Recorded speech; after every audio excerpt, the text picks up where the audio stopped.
Vous parlez donc hier de la Sainte Messe, encore, et de la liturgie.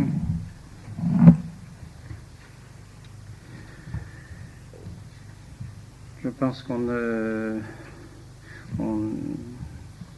n'approfondira jamais suffisamment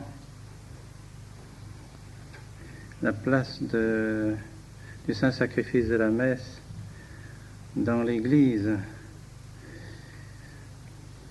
Et non seulement, je dirais, dans l'Église, mais même dans la civilisation tout entière, voyez-vous. Il ne faut pas considérer uniquement le Saint-Sacrifice de la messe comme un acte de culte. Sans doute c'est l'acte le plus parfait, le plus excellent du culte liturgique.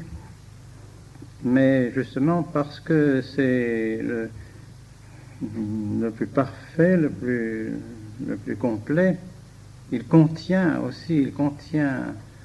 des grâces et des vertus de civilisation chrétienne et qui sont extraordinaires. Et s'il y a eu des siècles pendant lesquels la chrétienté était vraiment fervente, pendant lesquels la chrétienté s'est développée, a manifesté toutes les vertus chrétiennes d'une manière plus particulière, et des siècles pendant lesquels les vocations religieuses, en particulier les monastères, se sont multipliées, tout cela est dû, croyez-le, au saint sacrifice de la messe. Parce que le saint sacrifice nous donne justement l'esprit de sacrifice, nous communique l'esprit de sacrifice. C'est ce qui marque et ce qui donne un caractère spécial à la spiritualité de l'Église catholique, l'esprit de sacrifice. Généralement, les fausses religions, on donne toujours davantage nous passons toujours pour une liberté, au moins sur certains points, et en particulier sur les questions du mariage, où la liberté est toujours très grande dans toutes les religions. L'Église, au contraire, est très exigeante. Elle est exigeante parce qu'elle restaure l'ordre. Elle refait l'ordre, et l'ordre s'est refait par la croix. C'est au moment où notre Seigneur est mort que l'ordre a été rétabli, que le démon a été vaincu et que Dieu a été honoré comme il devait l'être. Donc l'ordre a été rétabli par la croix, par le sacrifice.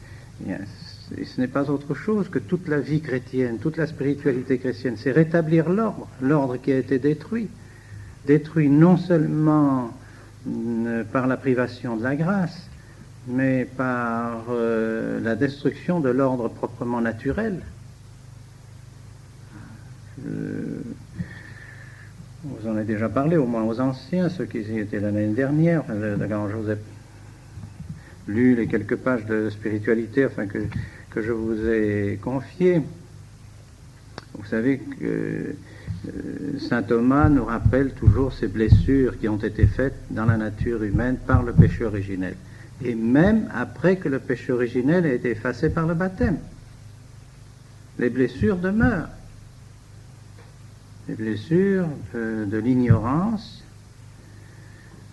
qui correspond à la vertu de prudence. La vertu de prudence a été blessée profondément par l'ignorance, par cette blessure qui nous aveugle, l'aveuglement. Puis la blessure de la malice qui détruit, qui désorganise la vertu de justice en nous, alors que la vertu de justice rend à chacun ce qui lui est dû. La malice, par l'égoïsme, ne veut pas rendre à chacun ce qui lui est dû, ni à Dieu ni au prochain, mais ne pense qu'à elle. Donc la malice a détruit la vertu de justice en nous. Et puis la blessure de faiblesse qui a désorganisé et détruit en nous la vertu de force qui se manifeste surtout par la patience, la constance dans l'effort. Eh bien, la faiblesse, justement, est inconstante, n'arrive pas à faire d'effort, n'arrive pas à soutenir un effort. Et Dieu sait si tout cela est réel, si tout cela se constate tous les jours, et nous le constatons tous les jours en nous-mêmes. Par conséquent, même si nous avons la grâce sanctifiante, par la grâce du baptême et par toutes les grâces que nous avons reçues après, nous ressentons toujours l'effet de ces blessures du péché originel dans notre nature. Et enfin, la blessure de la concupiscence dans la vertu de tempérance. La vertu de concupiscence qui a déréglé, qui dérègle la mesure, la tempérance que nous devons avoir dans l'usage des biens de ce monde. La tempérance. Alors ces blessures profondes qui ont été faites ne peuvent se rétablir que par le sacrifice, que par le renoncement, justement, que par le retour à l'ordre. Et ce retour à l'ordre nécessite un sacrifice. Et c'est pourquoi c'est par la croix que notre Seigneur a détruit le péché et a vaincu le démon et a rétabli l'ordre. Et la croix, c'est la Sainte Messe. La Sainte Messe rappelle tous les jours, quotidiennement, aux chrétiens qu'ils doivent vivre une vie de sacrifice. Et en même temps, non seulement leur rappelle, mais leur donne les moyens d'exercer ce sacrifice par la grâce qui est donnée, surtout quand les fidèles communient à la victime qui s'est offerte sur la croix. Et donc, on reçoit en eux la source de tous les bienfaits qui découlent du sacrifice de notre Seigneur. Donc, l'ordre ainsi se rétablit peu à peu dans les âmes. Et si l'ordre se rétablit dans les individus, il se rétablit nécessairement dans la société. Nécessairement. Il se rétablit dans les familles.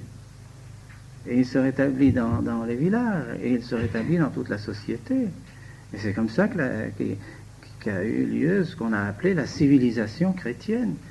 Les vertus sorties du sacrifice de la messe, sorties de la croix, se sont répandues peu à peu dans les âmes, ont rétabli l'ordre dans les âmes, et un ordre même surnaturel ensuite, un ordre donc qui est passé même à une héroïcité, parce que l'amour de Dieu, l'amour filial de Dieu, que donne la grâce, puisque par la grâce nous sommes faits fils de Dieu, nous sommes faits enfants de Dieu, enfants adoptifs, et non plus les esclaves, et non plus seulement les créatures, de simples créatures. Nous sommes vraiment des fils de Dieu, nous possédons en nous la nature divine, nous sommes donc vraiment unis à Dieu d'une manière toute particulière. Alors cette vertu surnaturelle, qui est excitée par cet état d'enfant adoptif que nous sommes, nous pousse même à l'exercice d'une vertu plus grande et à un détachement encore plus grand, et donc à pratiquer les vertus morales surnaturelles. Par exemple, dans la tempérance, non seulement à rechercher une certaine mesure, un certain équilibre, un certain bien-être, mais bien-être, mon Dieu, qui évite les deux excès, n'est-ce pas, mais qui va beaucoup plus loin, et qui va jusqu'au détachement total, par exemple, la vocation religieuse, par la vocation sacerdotale. Et ce sont des manifestations de notre filiation divine, de la grâce surnaturelle. Le sacerdoce et la vie religieuse ne peuvent pas se comprendre sans la grâce surnaturelle, parce que c'est déjà une certaine manière de pratiquer les vertus d'une manière héroïque, d'une manière qui demande, qui postule que nous ayons en nous justement cet appel, cette soif de nous donner à Dieu toujours davantage, cette soif d'aimer notre Seigneur Jésus-Christ, cette soif de nous unir à notre Seigneur, parce que nous sentons en nous, je dirais, cette nature divine que Dieu a mis en nous, cette participation à la nature que le bon Dieu nous a donnée par la grâce, nous attire vers celui qui est notre Père, vers celui dont nous participons, à la nature duquel nous participons. Et alors on nous fait faire des actes qui, pour les gens qui n'ont pas la grâce, pour les gens qui ont perdu la grâce, sont incompréhensibles. Incompréhensibles. Puis ils se disent, mais pourquoi? Comment est-il possible que des jeunes gens viennent dans un séminaire et ne se marient pas? Mais ça, c'est pas possible. Impossible. Qu'est-ce qui leur prend? Ils ont perdu la tête, c'est pas possible. Mais c'est ce que pensent les païens. En mission, il nous arrivait souvent donc de discuter avec nos gens, avec les païens, avec les musulmans. Tout ça. Vous ne pouvez pas croire que les prêtres n'avaient pas de femmes. C'est pas vrai. Ils les font venir la nuit, on les voit pas, mais ils en ont, c'est sûr. C'est pas possible qu'un homme soit sans femme, ne puisse vivre sans femme. C'est pas possible, ça. Ça les dépasse complètement. Et ils ont raison. C'est vrai. Si c'était l'état de nature, si on n'a pas la grâce, on ne peut pas comprendre. Dites-vous bien que la grâce que vous avez reçue de la vocation sacerdotale est une grâce surnaturelle, est une grâce qui vient de votre état de filiation divine. Si vous n'aviez pas été baptisé, si vous n'étiez pas dans l'état de grâce, vous n'auriez pas cette possibilité. Et c'est pourquoi ceux qui détruisent le célibat, ceux qui détruisent la vocation sacerdotale, ceux-là perdent la foi, justement. Ceux-là n'ont plus la foi, ceux-là n'ont plus la grâce du bon Dieu. Ils retournent à cet état de nature déchue qui ne peut pas comprendre qu'on puisse vivre comme ça, qu'on puisse se donner totalement au bon Dieu, qu'on puisse se détacher des biens de ce monde. Ils ne comprendront pas, un musulman, un païen n'arrivera jamais à comprendre qu'un fils de chef, un fils de quelqu'un qui est très riche, abandonne sa richesse. Qu'est-ce qui lui prend? Pour aller quoi faire? Faire quoi? Aller courir dans la brousse pour parler aux gens, mais quoi? Lui qui est un homme riche, qui a tout ce qu'il faut pour être heureux, qui a tout ce qu'il faut pour, n'est-ce pas, enfin se construire des maisons, pour être dans le luxe, pour vivre dans le luxe. Cet homme-là abandonne tout ce qu'il a, toute sa richesse, pour aller prêcher l'évangile comme ça. Pas possible, ça. Pas possible. Et c'est ce qui faisait précisément, c'est ce qui faisait, je dirais, plus que nos paroles, quelquefois, l'effet du message catholique parce qu'ils voyaient bien que les protestants étaient mariés, les pasteurs protestants étaient mariés.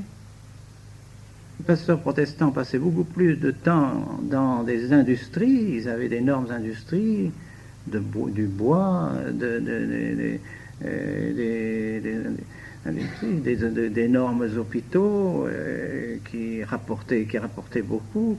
Et donc pour eux, ils voyaient bien la différence qu'il y avait entre l'église catholique et entre l'église protestante à cause de cela. Mais à la longue, il leur fallait longtemps pour y croire. Il fallait longtemps pour croire que vraiment, ces hommes n'étaient pas mariés, ces femmes qui étaient les religieuses n'étaient pas mariées, et que vraiment parmi eux, quand ils apprenaient, quelquefois, il est arrivé, surtout depuis la guerre, que des Africains venaient en Europe et rencontraient les familles de ces missionnaires. Alors et pour eux, c'était comme une découverte extraordinaire. Comment ces gens qui peuvent vivre bien ici en Europe, beaucoup mieux qu'ils ne vivent là-bas. Là-bas, ils vivent misérablement. Et ici, ils ont tout ce qu'il faut. De l'argent, des voitures, des parents qui sont riches, et tout ce qu'ils veulent. Et qu'est-ce qu'ils vont faire là-bas?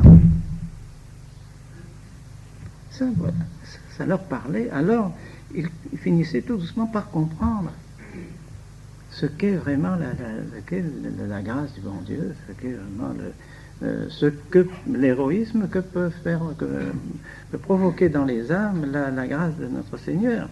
Tout cela vient du saint sacrifice de la messe. Par la croix de notre Seigneur, par l'esprit de sacrifice qui nous est enseigné par la croix de notre Seigneur et qui est produit en nous, c'est un effet. C'est pas seulement une cause exemplaire, c'est une cause efficiente, une cause véritablement efficiente.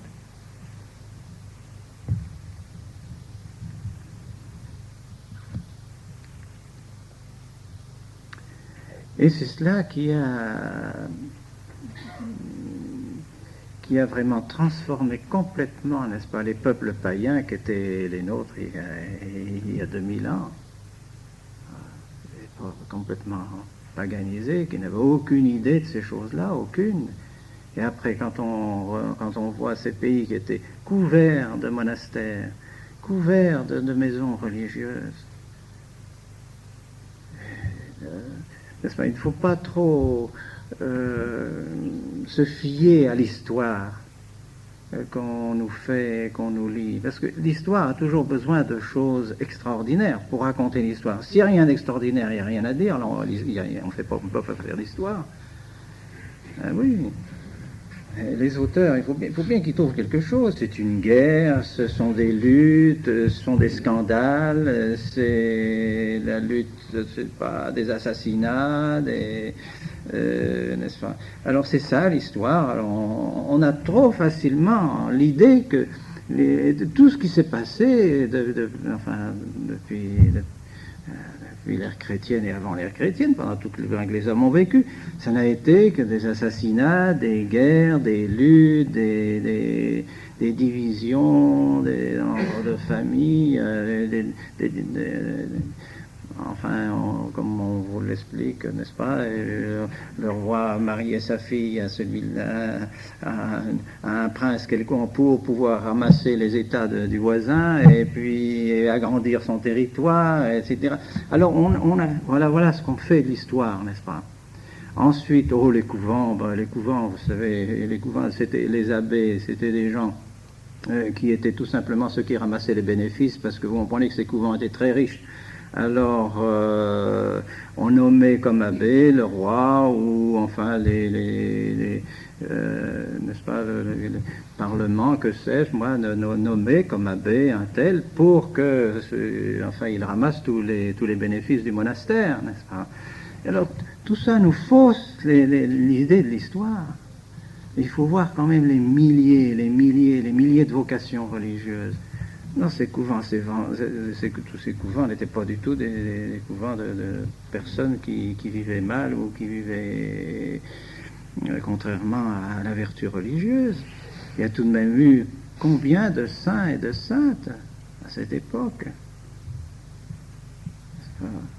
Combien de personnes aussi qui ont abandonné leur situation princière, très riche, qui sont allés s'enfermer dans des couvents très pauvres. Enfin, on a encore l'histoire d'Élisabeth de Hongrie il y a quelques jours.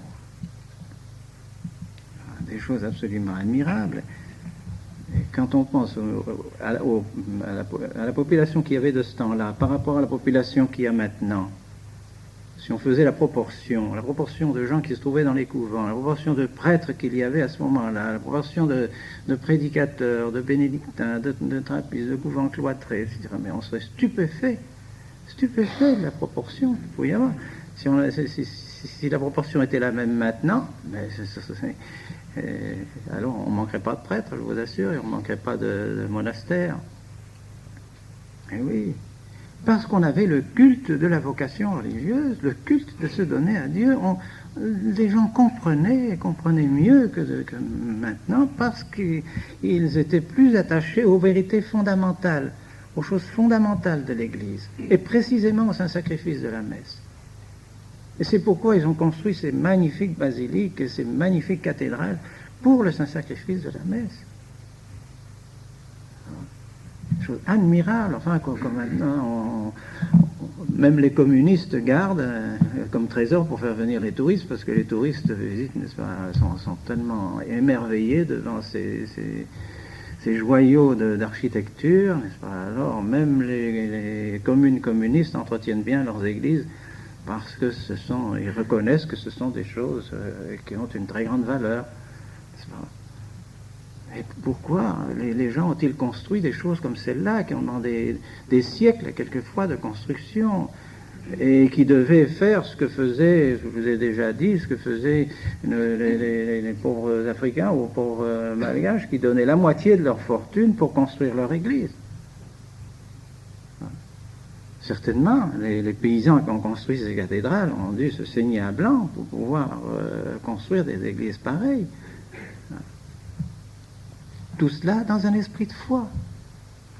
pour notre Seigneur Jésus-Christ, pour l'autel, pour le saint sacrifice de la messe, pour les sacrements.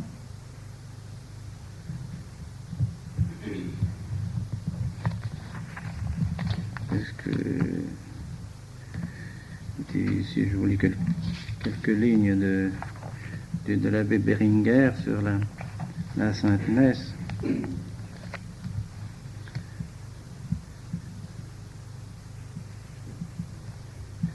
Parmi tous les actes de notre religion divine, le saint sacrifice de la messe est le plus sacré, le plus solennel et le plus efficace.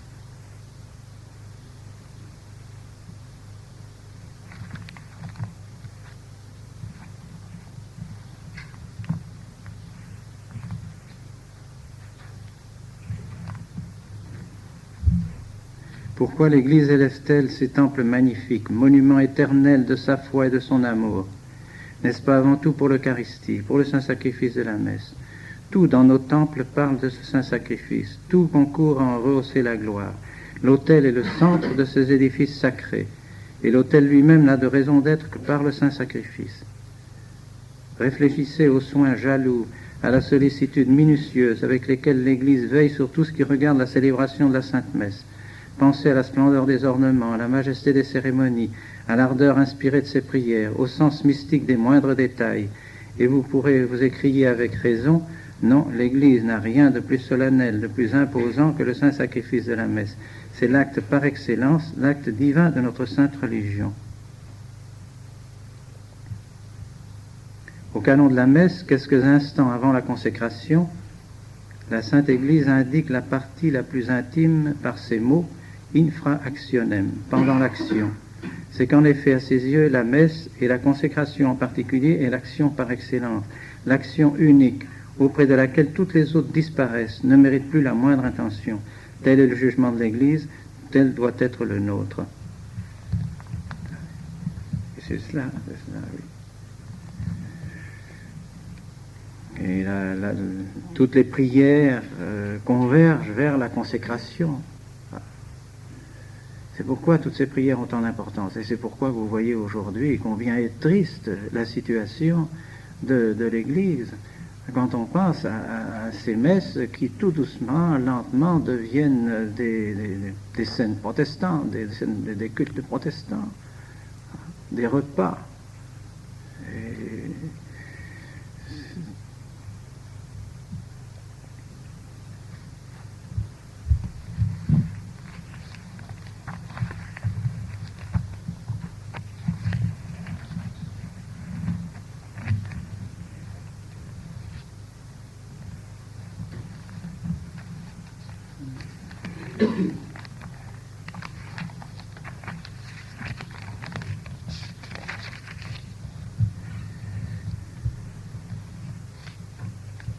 toute la vie chrétienne repose sur l'esprit d'immolation et de sacrifice. Or, il n'y a que l'exemple de Jésus-Christ et l'efficacité de son sacrifice qui puisse alimenter cet esprit en nous. La doctrine de Jésus-Christ ne laisse aucun doute sur la nécessité de vivre de sacrifice et de renoncement. Tous ces enseignements ne sont-ils pas la parole de la croix? N'a-t-il pas dit formellement, celui qui veut venir après moi doit se renoncer soi-même, porter sa croix et me suivre? Cela ressort d'ailleurs de la nature des choses. La vie chrétienne consiste dans la pratique de l'amour de Dieu et du prochain, et cet amour ne peut régner en nous que sur les ruines de l'amour propre et de l'amour du monde.